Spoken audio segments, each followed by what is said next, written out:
Saludos queridos amigos y hermanos de este canal, bienvenidos a un nuevo video. En este video de estudio vamos a examinar la segunda parte de una temática que ya habíamos expuesto, la cual es el espíritu de profecía y las sociedades secretas. Estamos revisando algunas citas relevantes, muy interesantes y poco leídas con respecto a las sociedades secretas.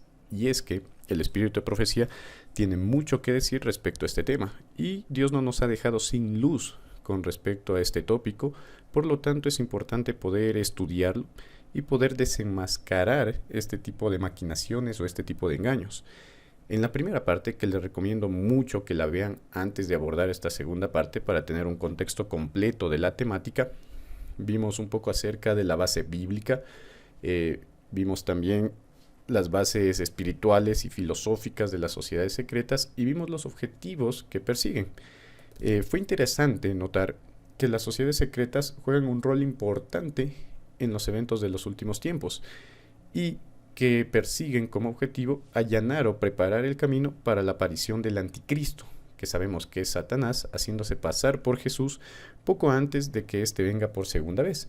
Entonces, muy interesante todo lo que el espíritu de profecía tiene que decir. Es bastante extenso también, como les comentaba aquí, he tratado de resumir bastante, seleccionar solamente algunas citas específicas y relevantes respecto a este tema. Así que, como siempre, invitarles a profundizar más en esta temática, de la cual tenemos bastante luz. Así que, dicho esto, vamos comenzando con el tema en cuestión, ¿sí? Y quisiera comenzar hablando un poco de cómo influyen en las personas las sociedades secretas, es decir, cuál es su forma de trabajar. Vamos a notar algunos detalles interesantes a partir de esta cita. Nos dice: a la par que se predica el evangelio, hay agentes que trabajan y que no son sino intermediarios de los espíritus mentirosos.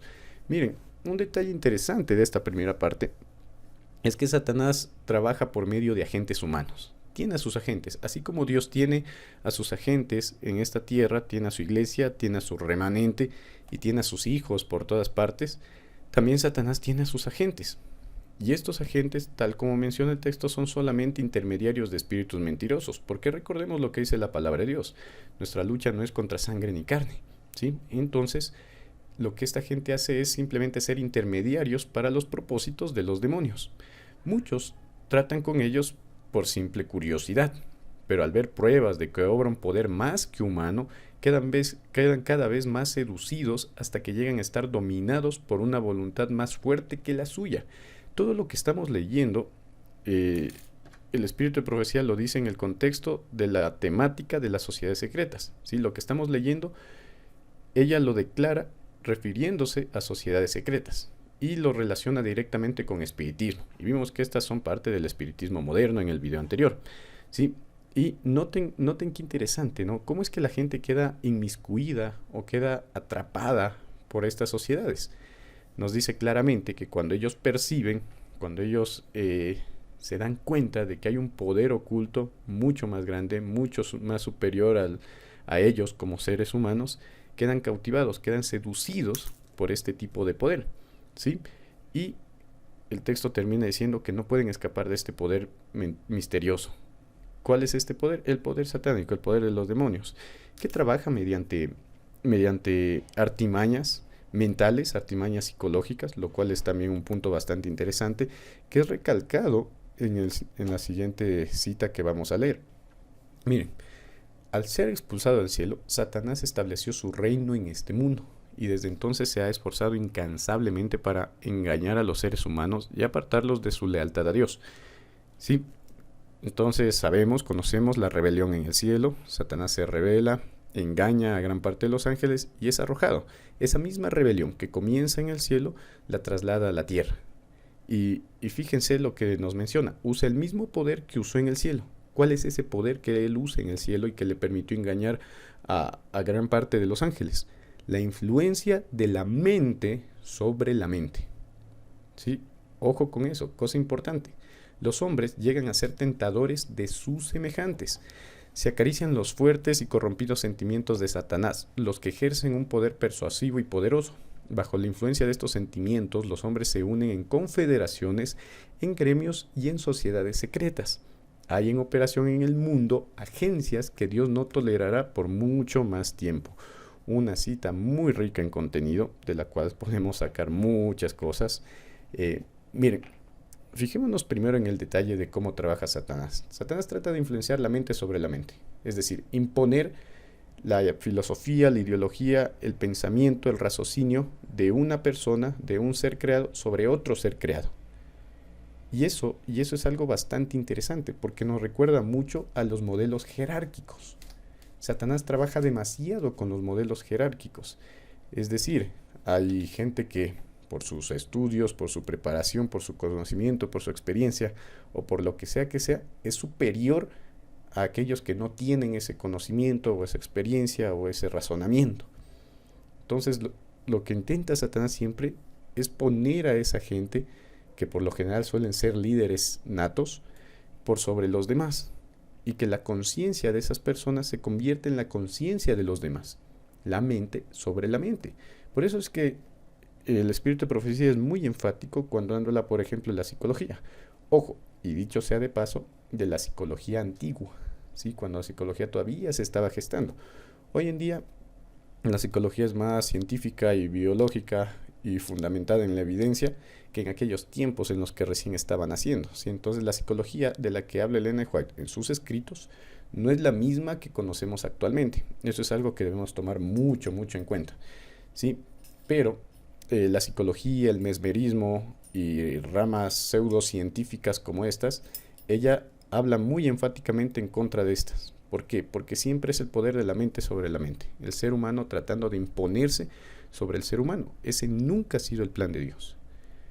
Lamentablemente, muchos de nosotros le rendimos nuestra pleitesía a un líder, a un dirigente, a un pastor, a un anciano, a un político, hablando en términos del mundo, a un político, a un maestro, etcétera, etcétera.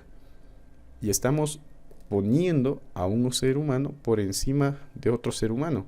Lo estamos poniendo inclusive por encima de Dios en nuestra vida. Y eso es muy peligroso. Nunca podemos poner la voluntad del hombre por sobre la voluntad de Dios. La mente sobre la mente, no. Leímos en una cita anterior que debemos hacer lo posible por conservar nuestra individualidad, nuestra propia forma de pensar, de razonar, de ver, siempre y cuando sea fundamentada en la palabra de Dios y en el espíritu de profecía y dirigido por el Espíritu Santo. Así es como debemos obrar y actuar. Obrar, pensar, hablar, ¿sí? Y no buscar en otros la dirección o permitir que otros sean nuestra conciencia o nuestra razón, nuestro raciocinio, sino que formarla nosotros a partir de la palabra de Dios. Algo bastante importante. Es Satanás el que trabaja así, con jerarquías, imponiéndose, poniendo a un dirigente, un líder, por sobre la revelación, por sobre Dios, etcétera, ¿sí? Así que es un punto a tomar mucho en cuenta. Ahora bien, esta gente, ¿no? Esta gente que se ve seducida por sus semejantes, que le rinden su conciencia a otro ser humano, ¿sí? Estos hombres dice que tienen esta tendencia a unirse en confederaciones, en gremios, en asociaciones y en sociedades secretas. Y así es como trabajan estas sociedades secretas.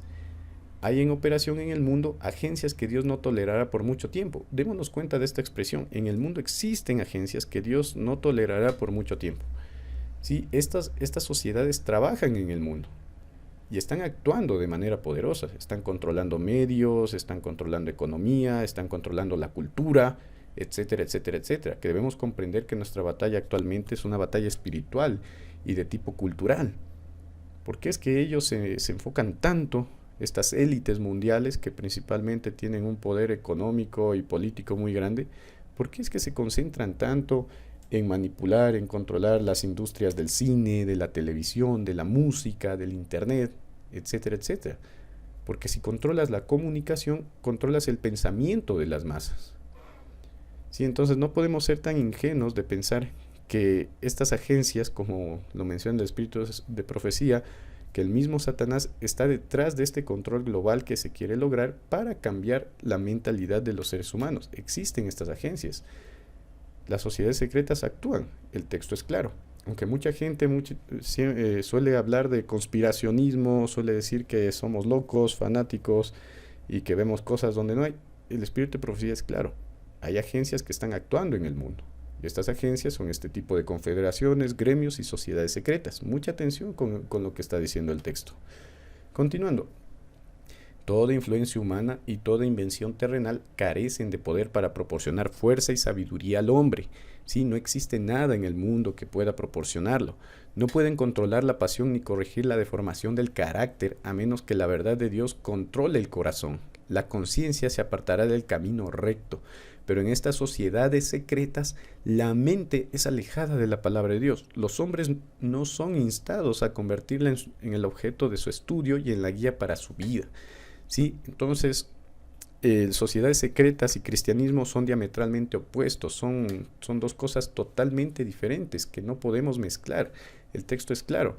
Y sin embargo, todavía hay muchas personas, y cristianos incluidos, que creen que las sociedades secretas no tienen nada de malo, e inclusive las ven como algo noble, como algo bueno, como sociedades filantrópicas, y así es como ellos mismos se presentan muchas veces.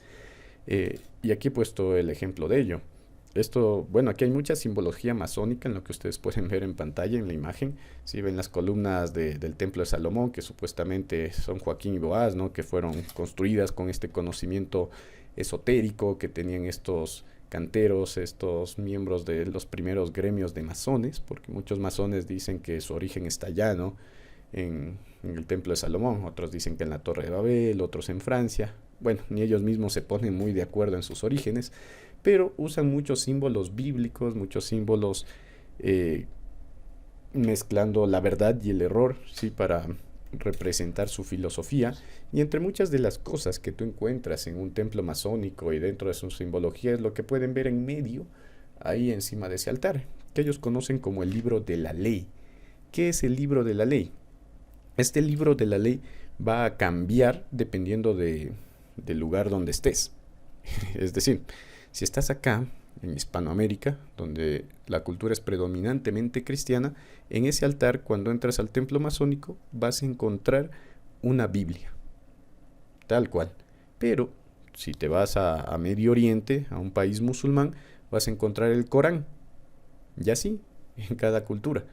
Entonces, ellos te dicen que el mismo Dios, el mismo arquitecto del universo, ese mismo es el que inspiró todas estas revelaciones, todos estos libros sagrados, y que todos estos caminos te llevan a él, lo cual sabemos es falso. No hay un solo camino. Jesús dijo: yo soy el camino, la verdad y la vida. No hay otro camino. No es Alá, no es Buda, no es Mahoma, es Cristo Jesús. Sin embargo, la masonería te enseña que todas estas manifestaciones espirituales tienen un solo origen y te conducen al mismo lugar. Y por eso es que muchos incautos, al ver que el libro de la ley, que en este caso de nuestros lugares sería la Santa Biblia, está dentro de un templo masónico, lo ven como una sociedad inclusive con tendencias cristianas, lo cual es totalmente contrario a la realidad, ¿sí? Entonces, aunque ellos aparentan honrar la Biblia, aunque ellos aparentan honrar la ley, inclusive podríamos decirlo, esto es totalmente falso y es una fachada. Sí, por eso es que el espíritu de profecía dice: no, a menos que la verdad de Dios controle el corazón, la conciencia se apartará del camino recto. Sí, estos hombres no quieren convertir a la Biblia en su objeto de estudio y en la guía para su vida, como menciona el texto. Ellos no tienen ese objetivo, no lo es. Es todo lo contrario. Desprecian la palabra de Dios y desprecian la ley de Dios. Entonces no podemos sacar nada bueno de estas sociedades ni de sus filosofías, que lamentablemente han permeado mucho al mundo. Ahora, hablando un poco de este tema, que es un tema muy sonado en algunos círculos adventistas, la prudencia y el silencio suelen ser la mejor opción. ¿Por qué? Porque muchas veces se comete el error de acusar falsamente o de usar evidencia circunstancial, la cual no siempre es indicativo de que algo es verdadero. Si, por ejemplo, ¿no?, ustedes lo ven ahí a X o Y personaje tomándose una foto al lado del presidente de la ONU. Y enseguida dices, no, ese ya es Illuminati, jesuita, infiltrado, etcétera. A veces cometemos el error de ser demasiado sensacionalistas con este tipo de temas.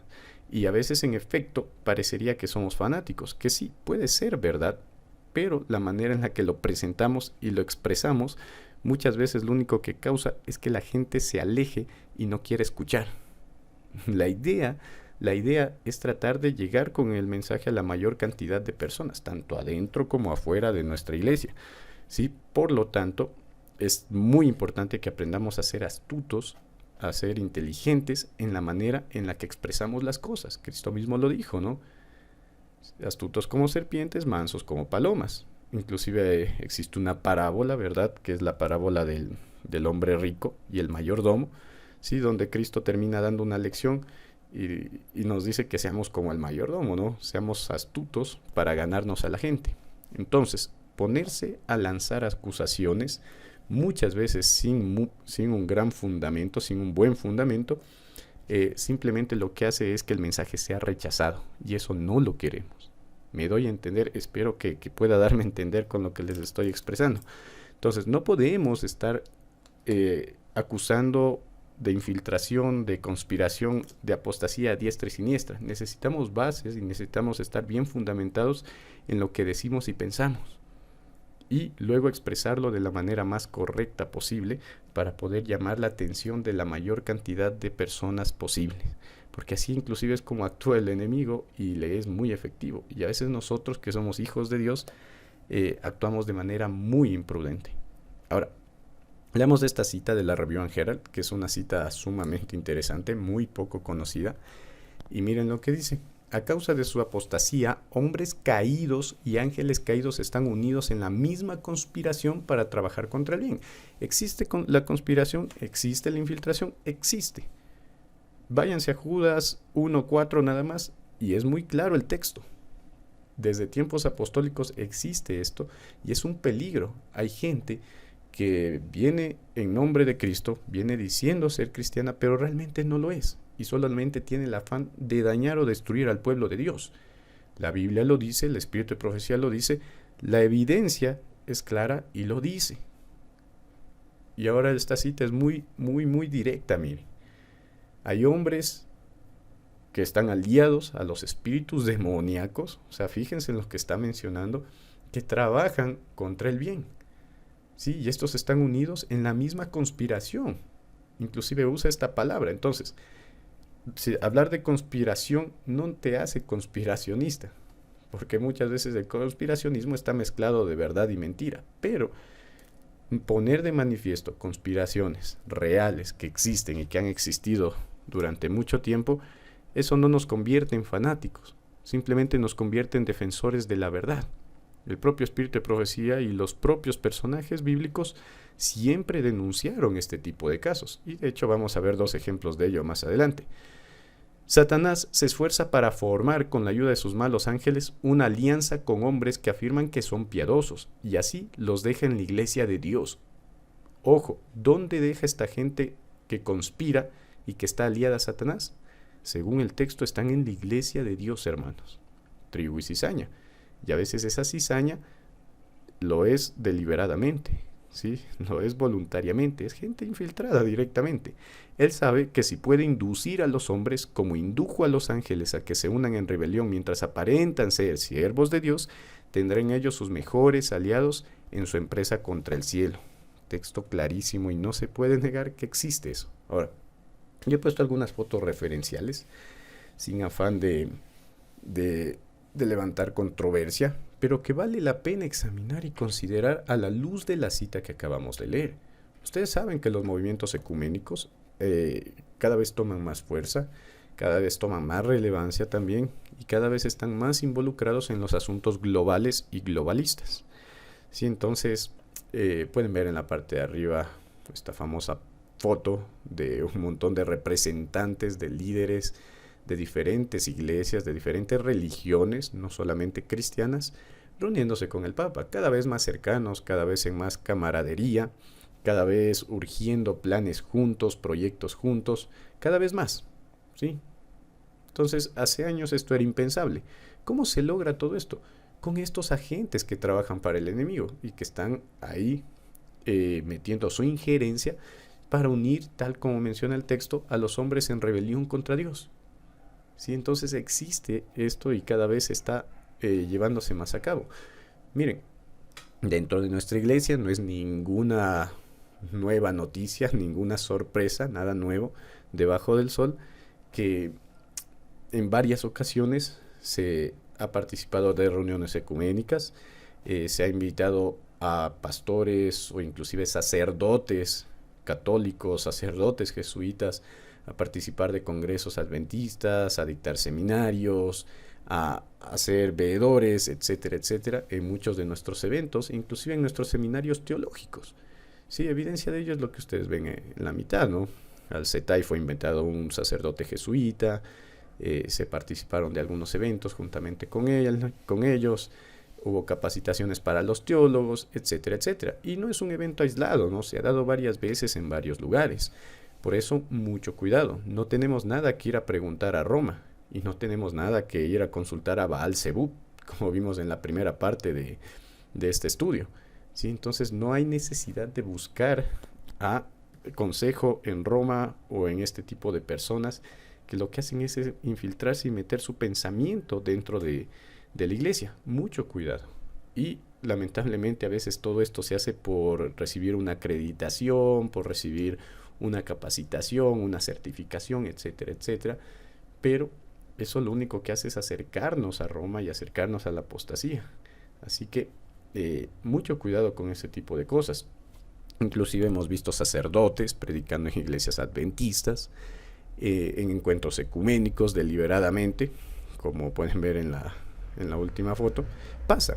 Entonces, hay gente que conspira, hay gente que se infiltra, hay gente que entra a nuestra iglesia, pero que en realidad no es de nosotros. Sucede, ¿sí? Y no solo en nuestra iglesia, sino en todas las iglesias, y también en el ámbito político, en el ámbito social, en el ámbito cultural, etcétera, etcétera. Por eso es que nuestro único fundamento debe ser la palabra de Dios y buscar la verdad por medio de esa palabra y por medio del Espíritu Santo para resguardarnos de esto que está ingresando a nuestra iglesia. Otra cita interesante: instrumentos satánicos en forma humana tomarán parte en este último gran conflicto para oponerse al establecimiento del reino de Dios, y también actuarán ángeles celestiales con apariencia humana. Interesante, ¿no? Esto posiblemente está sucediendo ya, tal vez suceda un poco en el futuro, pero es una realidad que la revelación nos ha dejado. Hombres y mujeres se han confederado para oponerse al Señor Dios del cielo, y la iglesia solo está despierta a medias en cuanto a esta situación. Triste, miren. Despierta a medias está la iglesia de esta situación de gente que está confederada, que está organizada, que está actuando en sociedades secretas para, ¿qué cosa? Dañar o oponerse al Señor y a su iglesia. Se necesita que haya mucho más oración, muchos más fervientes esfuerzos entre los que profesan ser creyentes. Sí, y aquí he puesto esta imagen de referencia, que es una imagen interesante de un concilio que hubo en 2017, que era una conferencia sobre evangelismo, donde participaron muchos pastores ecuménicos. Por ejemplo, los que conozcan sobre Dante Gebel sabrán la metodología y la filosofía que tiene este pastor. Sí, dentro de esto participó lamentablemente algunos de nuestros líderes, e inclusive de nuestros teólogos como asistentes, ¿sí? Lo cual, bueno, cada cual sabrá los motivos por los que lo hace, pero debemos tener cuidado con este tipo de encuentros que son muy peligrosos, que son los lugares donde se infiltra este tipo de pensamiento. Y eso me lleva, ¿sí? Eso me lleva a algo sumamente importante. Bueno, se los voy a dejar como conclusión, me estoy adelantando. Les voy a dejar como conclusión, ¿sí? Y no se pierdan el final de este video. Quiero mencionar algo muy importante con respecto a la infiltración, que tal vez algunos no se esperan que salga de mí, pero creo que es importante mencionarlo. Ahora bien, dos ejemplos, dos experiencias bastante claras en las que Elena de White, como profeta del Señor, tuvo que confrontar a gente infiltrada directamente en nuestra iglesia. que, bueno, en primer lugar sacamos de lección que ella confrontó este tipo de cosas en su tiempo y que obviamente estamos llamados a hacer lo mismo en nuestro tiempo. Y número dos, vamos a ver que esto ha existido en nuestra iglesia y por ende es ingenuo pensar que no sigue existiendo. Evangelismo, página 450 dice: hablé claramente y con toda definición con referencia a su obra pasada y a la gran pérdida que él había representado para la oficina. Aquí ella está hablando sobre un hermano que participaba de un culto masónico, de una logia masónica. ¿Sí? Entonces, este hermano, que era masón, estaba dentro de la iglesia y tenía un cargo importante dentro de la iglesia. Ojo con eso. Y estaba ahí. Y entonces ella le dice estas palabras: su conexión con la francmasonería había absorbido su tiempo y había entorpecido su visión espiritual. Ojo con las expresiones que se está usando. Su mente y sus pensamientos se habían centrado sobre esa organización y en ella había infieles, borrachines y toda clase de gente. Y él estaba vinculado con esa sociedad secreta. Había una sola cosa que podía hacer: cortar su conexión con ella y colocarse plenamente del lado del Señor, porque era imposible que sirviera al mismo tiempo a Dios y a Mamón. Sí, es clarísimo. Ella confrontó, ella no se quedó callada, ella no se resistió el impulso de reprender a este hermano, que tenía que ser reprendido, porque las sociedades secretas no tienen nada que ver con el cristianismo, y este hombre estaba participando de una, a pesar de ser una persona que ocupaba un cargo importante dentro de nuestra iglesia. Entonces, en su tiempo existió esto. ¿Qué nos hace pensar que hoy en día no existe? Un segundo ejemplo, que es el más famoso, el más conocido, que inclusive es por esta situación que muchas veces a Elena de White se la acusa de masona, de practicar la masonería, pero que en realidad Dios en su sabiduría le revela a ella para poder reprender a este hermano. Como ustedes pueden ver, ella estaba muy en contra de las sociedades secretas, de la masonería y cosas como estas. Así que acusarla de masona realmente es algo bastante absurdo, que bueno, podríamos ocupar un tema muy aparte sobre eso, pero lo que nos compete hoy día es revisar un poco de esta experiencia. Miren, el mismo hermano Faljet, ¿sí? Este hermano que ustedes ven en pantalla, era un masón, y él mismo describe esto, ¿sí? Él dice esto sobre sí mismo: estaba estrechamente vinculado con la logia masónica, sustentaba las posiciones más elevadas que se me podían conferir en las siguientes logias. Primero, era maestro de la logia del francmasón del tercer grado, o logia azul. Segundo, era primer director de la logia venerable y espléndida de Canadá. Tercero, era preceptor de los caballeros templarios, además de muchas otras logias menores: los templarios serviciales, los recabitas y los camaradas extraordinarios, en las que yo también tuve altas posiciones. ¡Wow! Entonces, este hombre no era un masón, era el masón. Sí, participaba de varias sociedades secretas, estaba muy involucrado en estas, y este mismo hombre ocupaba un cargo importante dentro de nuestra organización, dentro de la iglesia adventista.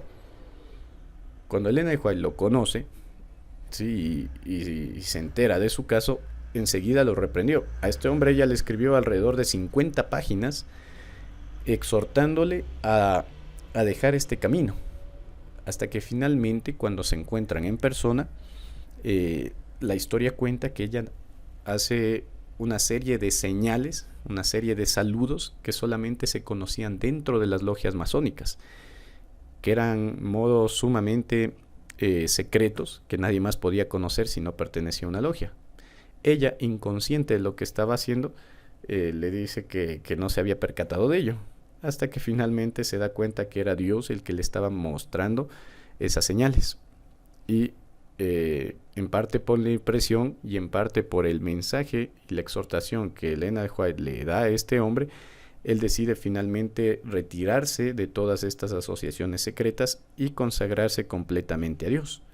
Entonces fue redimido, fue levantado y fue exhortado respecto a este tema. Algo sumamente interesante es este episodio en la vida de Elena de White y de nuestra iglesia. Entonces, existió la infiltración en nuestra iglesia. En aquel tiempo hubo profeta de Dios que confrontó el pecado, que confrontó este tipo de ideologías, y hoy en día sucede lo mismo. No creamos que no pasa lo mismo hoy en día. Va a pasar. Si pasaba en aquel entonces, con la profeta de Dios ahí presente, ¿qué nos hace pensar que no hoy en día? Y asimismo estamos llamados a confrontar. Ahora miren, respecto a una de las organizaciones más populares y que se suele hablar cuando se topa este tema de sociedades secretas, de infiltración, de conspiración, voy a leer la cita más célebre respecto a la orden jesuita. La orden jesuita es una orden de carácter esotérico y exotérico. Es decir, tiene su fachada para el exterior, pero también tiene sus formas, sus rituales, sus cosas, sus métodos secretos, a escondidas. Entonces, se la puede interpretar como una sociedad secreta, pero también como una orden religiosa que se vende de cara al público, ¿sí? Entonces es una mezcla de ambas cosas, se la puede considerar desde ambos ángulos. El espíritu de profecía dice con respecto a ellos en el conflicto de los siglos, entonces fue cuando nació la orden de los jesuitas, que iba a ser la más cruel, el menos escrupuloso y el más formidable de todos los campeones del papado. Sí, ellos surgen en el contexto de la contrarreforma. Y bueno, tengo un seminario sobre jesuitas completo, que también grabaré en algún momento para este canal, en donde vamos a ver la historia de ellos. Pero a breves rasgos, el jesuitismo nace como una de las muchas órdenes religiosas diseñadas para contrarrestar la reforma, para acabar con el protestantismo en pocas palabras. Y de hecho fue muy efectiva a su debido tiempo. Hoy en día sigue siendo efectiva, pero con otros métodos. ¿Sí? Entonces, continúa diciendo: libres de todo lazo terrenal. Fíjense cómo son estas personas. Y de hecho muchos de los modelos de sociedades secretas modernas viene a partir de la orden jesuita, del modelo que ellos implementaron, que ellos diseñaron, que es un modelo increíble para poder dominar la mente humana, para poder lavar la mente humana y controlar la mente humana, ¿sí? Y formar gente como la que describe aquí el espíritu de profecía. Libres de todo lazo terrenal y de todo interés humano, insensibles a la voz del afecto natural, sordos a los argumentos de la razón y a la voz de la conciencia, no reconocían los miembros más ley ni más sujeción que las de su orden, y no tenían más preocupaciones que la de extender su poderío. ¡Wow! El Evangelio de Cristo, ojo la contraposición que se hace a continuación. El Evangelio de Cristo había capacitado a sus adherentes para arrostrar los peligros y soportar los padecimientos sin desmayar por el frío, el hambre, el trabajo o la miseria, y para sostener con denuedo el estandarte de la verdad frente al potro, el calabozo o la hoguera. Para combatir contra estas fuerzas, el jesuitismo inspiraba en sus adeptos un fanatismo tal que los habilitaba para soportar peligros similares y oponerse al poder de la verdad todas las armas del engaño. Para ellos, ningún crimen era demasiado grande, ninguna mentira demasiado vil y ningún disfraz demasiado difícil de llevar. Sí, y ojo con esa última parte, ningún disfraz era difícil de llevar para esta orden, hermanos.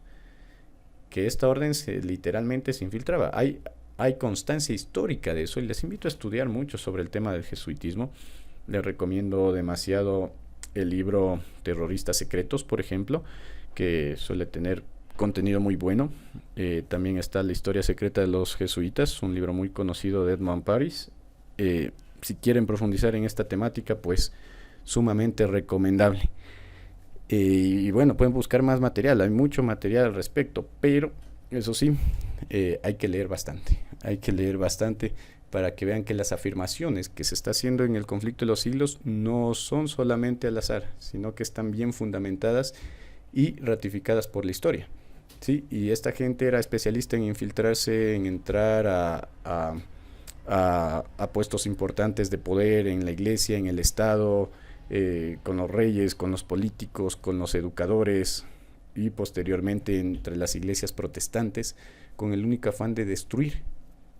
¿Sí? Y no creamos que eso ha parado, simplemente ha adoptado otra forma en nuestros tiempos. Y por eso es que nos dicen, ¿no? Ningún crimen era demasiado grande para ellos, ninguna mentira demasiado vil, ningún disfraz. Muy interesante, ¿no?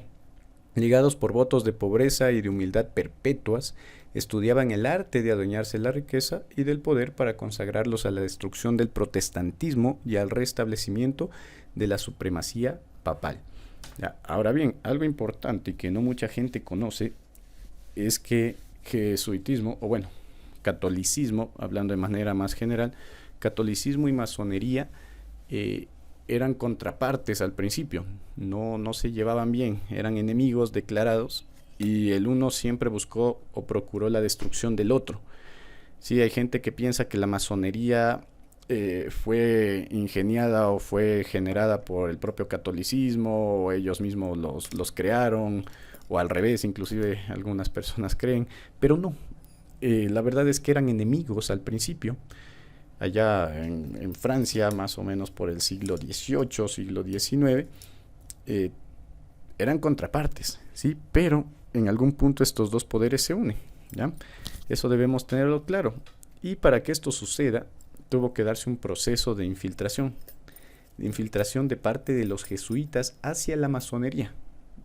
Mucha gente enseña que es al revés, que la masonería se infiltró en el catolicismo y que en realidad ellos son los que controlan, pero no, es al revés. El jesuitismo logra infiltrarse en la masonería más o menos alrededor de 1789, 13 años después de la fundación de Estados Unidos, de los Estados Unidos, lo cual no es coincidencia, y queda plasmado en el símbolo que ustedes están viendo en pantalla.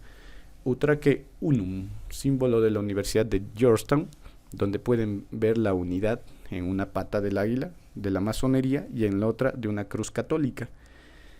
Hay una alianza en Estados Unidos entre estos dos poderes alrededor de 1789 con el afán de debilitar el protestantismo, que no les convenía ni al uno ni al otro, ¿sí? En poquísimas palabras, todo esto tiene una historia muy larga que espero poder manifestarla acá en algún momento, pero el jesuitismo ha trabajado arduamente, ha creado órdenes, sociedades secretas con el fin de infiltrar otras órdenes secretas, especialmente la famosa orden Illuminati, que tuvo ese objetivo. Era una orden secreta jesuita que tenía como objetivo infiltrar sociedades secretas. Y hoy en día se podría decir que o bien trabajan en conjunto o bien el jesuitismo domina prácticamente las sociedades secretas que existen en la actualidad. Algo muy interesante, lo cual nos lleva a una conclusión inequívoca. Todos los caminos llevan a Roma. Finalmente quien está encima es Roma. Y encima de Roma, pues sabemos cuál es el poder oscuro que dirige todas las cosas. Podremos ahondar mucho más de este tema, pero creo que nos queda claro con lo que hemos mencionado, ¿sí? Y quiero terminar con esta cita, hermanos. Una cita sumamente importante en este tema. Y por favor que se nos quede grabado lo que voy a decir a continuación. Y más que lo que yo digo, lo que dice la palabra de Dios, ¿sí? Fíjense en este texto interesante. Hay quienes preguntan si es propio que los cristianos pertenezcan a la francmasonería y otras sociedades secretas, que los tales consideren los pasajes que acabamos de citar. Si somos cristianos, debemos serlo en todo, y debemos considerar y obedecer el consejo dado para hacer de nosotros cristianos de acuerdo con las normas de la palabra de Dios. Entonces, cristianos y sociedades secretas totalmente aparte. Pero, queridos hermanos, el texto que ella cita, que es Isaías 8 del 9 al 13, es un texto importantísimo. Fíjense en lo que dice.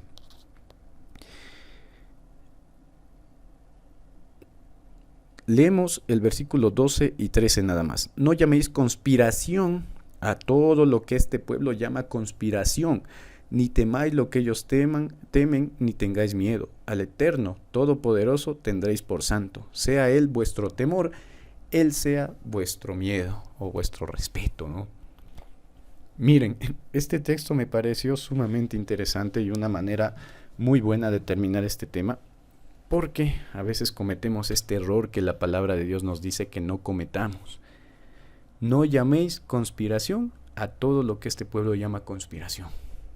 Hermanos, lo que les mencionaba anteriormente, a veces los cristianos y los que estudiamos este tipo de temas y los que estamos metidos en este tipo de conocimiento, nos obsesionamos demasiado con buscar conspiración en todas partes. Sí, buscamos infiltrados, buscamos jesuitas, buscamos apostasía en todas partes, a veces hasta en lo que no hay. Que hermanos, está muy bien denunciar el pecado y creo que eso lo hemos dicho varias veces acá. Pero a veces esto se convierte en una obsesión enfermiza. Yo he visto a mucha gente obsesionada con este tipo de temáticas, que solamente busca encaminar todo hacia este tipo de temáticas, que todo lo ve o todo lo hace solamente en consideración a este tipo de temática, ¿sí? Y se olvida del evangelio real, el cual no debemos nunca dejar de lado. Nuestro objetivo como cristianos no es estar cazando infiltrados o apóstatas o jesuitas o lo que sea. Nuestro objetivo es predicar el evangelio de Cristo, y la verdad de Cristo se encarga de cambiar los corazones. Elena de White confrontó a la gente con la verdad, ¿sí? En la Biblia la gente es confrontada con la verdad. ¿Qué quiero decir con esto? Que en lugar de buscar infiltrados, debemos predicar la verdad, y la verdad se encarga de hacer el resto. Porque si nosotros estamos predicando la verdad con el poder del Espíritu Santo, así venga el mismísimo Satanás y se pare en nuestros púlpitos, no va a tener ningún efecto, porque la verdad santificadora va a estar bien incrustada en el corazón de la gente. Espero que se entienda claramente lo que estoy tratando de expresar. Y una cosa más, no debe preocuparnos tanto el que pueda infiltrarse un sacerdote, un jesuita, un masón dentro de nuestras iglesias, o inclusive ocupar nuestros púlpitos. Lo que debe preocuparnos no es que venga una persona y se meta dentro. Lo que debe preocuparnos es que se infiltren sus filosofías y su pensamiento. Muchísimo ojo con lo que estoy diciendo. Esa es la infiltración más peligrosa, hermanos. Que entre una X o Y persona a la iglesia deliberadamente con el objetivo de dañar, no es tan preocupante como que sus ideas se queden aquí. ¿Me doy a entender?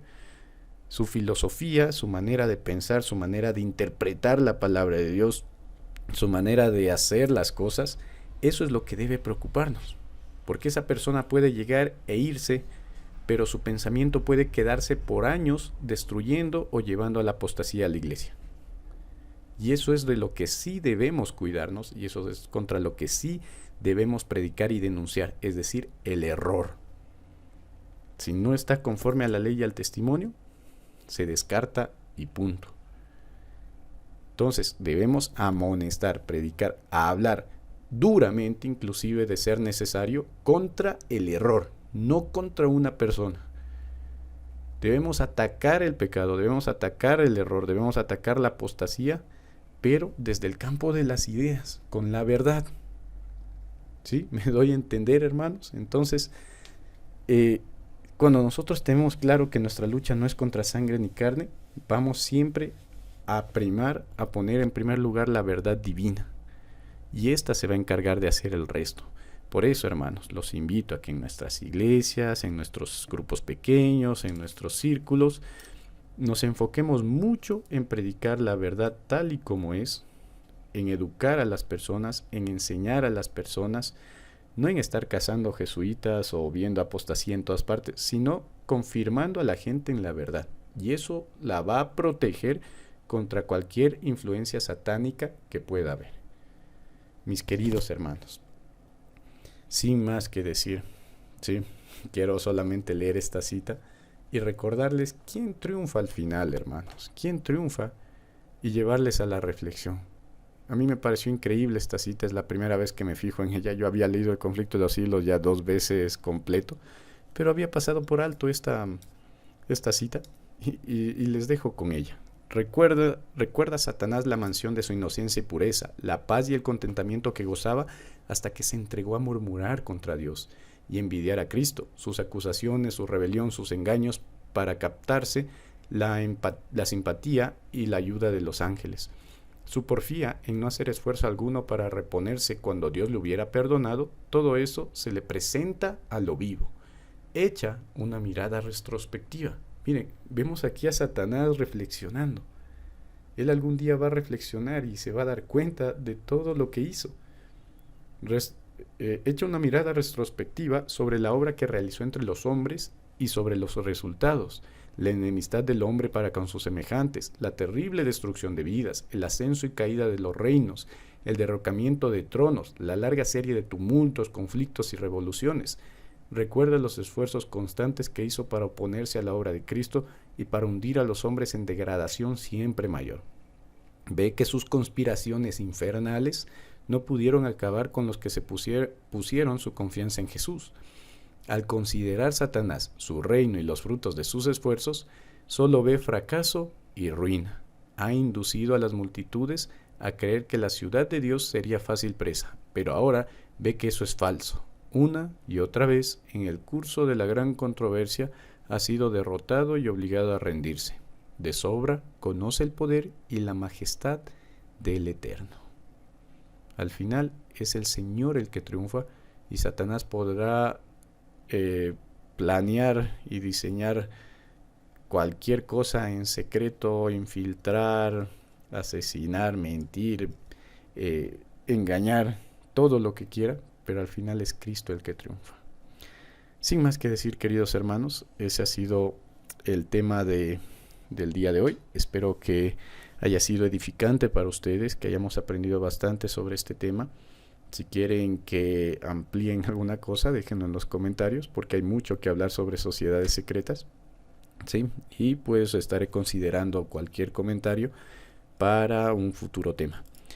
Sin más que decir, hermanos, que Dios les bendiga y gracias por ver este video.